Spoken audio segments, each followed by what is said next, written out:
Halo semuanya, pada edisi Defense Against the Dark Arts kali ini saya akan menjelaskan mengenai Intrusion Detection System.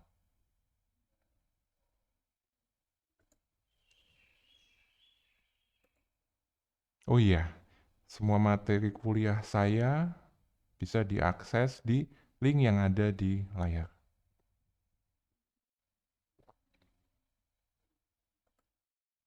Oke, langsung saja kita masuk ke materi IDS, Intrusion Detection System.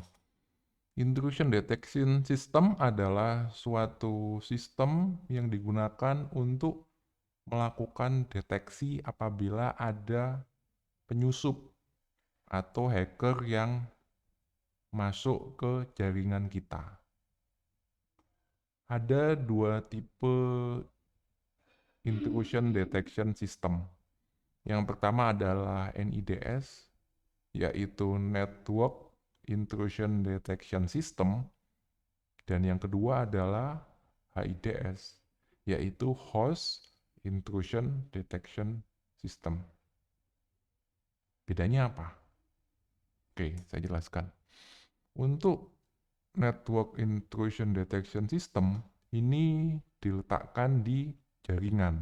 Jadi kalau kita punya jaringan eh, lokal yang terhubung ke internet, sebelum kabel dari internet itu masuk ke jaringan kita pasangi dulu dengan yang namanya NIDS.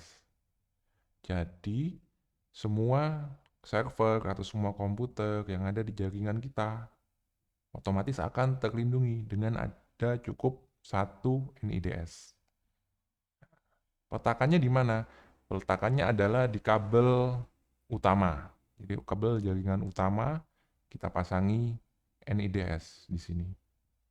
Lalu baru kita bagi ke server-server. Kalau di sini ada 3 buah server.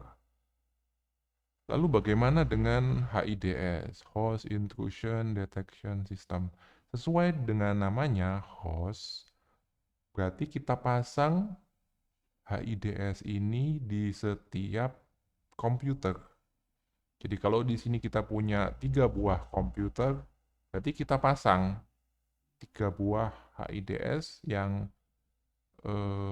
berbentuk software ya, kita install di dalam komputer tersebut. Nantinya dia akan melakukan checking. Dia akan membaca log, mengumpulkan log, dia akan memonitor aktivitas yang ada di dalam komputer tersebut.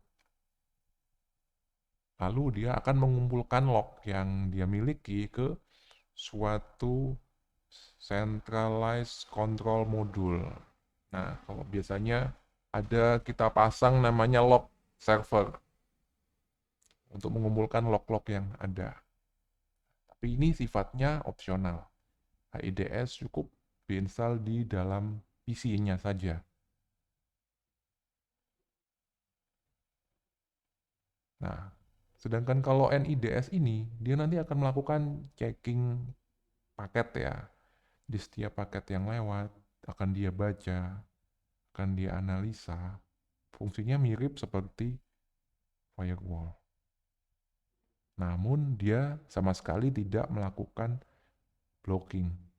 Biasanya dia cuma memberikan alert, notifikasi, ataupun menghasilkan file-file log yang nanti bisa kita analisa, bisa kita baca.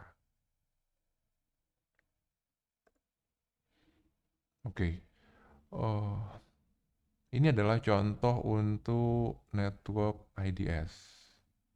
Ada dua mekanisme untuk network IDS. Bisa jadi kita pasang suatu alat tap namanya. Kadang ada router yang memiliki fungsi tap, ada switch yang punya fungsi tap. Tap ini adalah fungsinya mengcopy semua lalu lintas data yang lewat antara switch dengan firewall.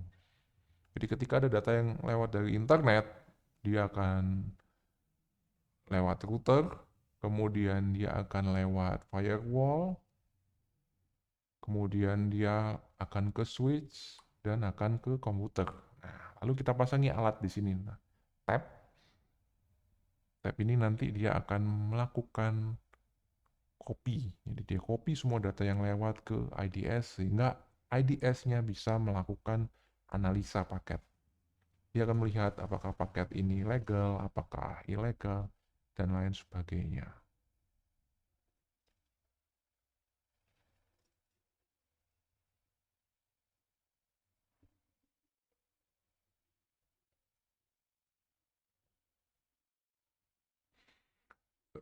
Jika ada pertanyaan, di mana IDS harus kita letakkan?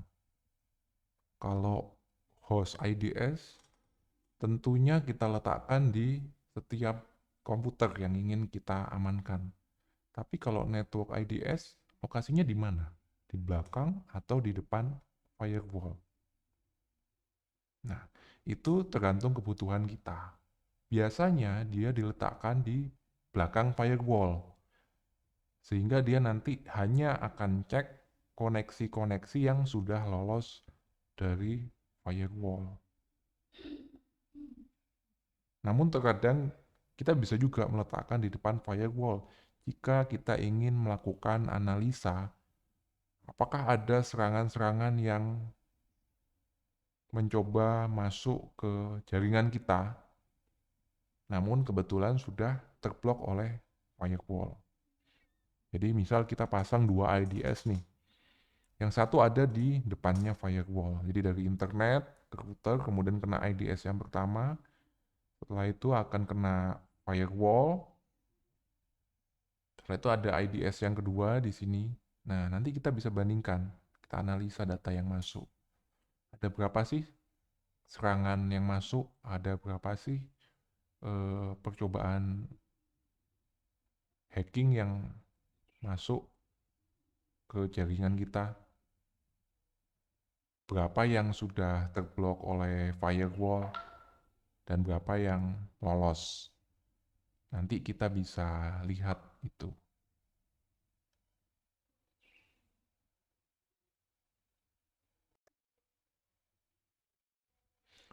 Baik, sekian materi mengenai intrusion detection system. Terima kasih atas waktunya.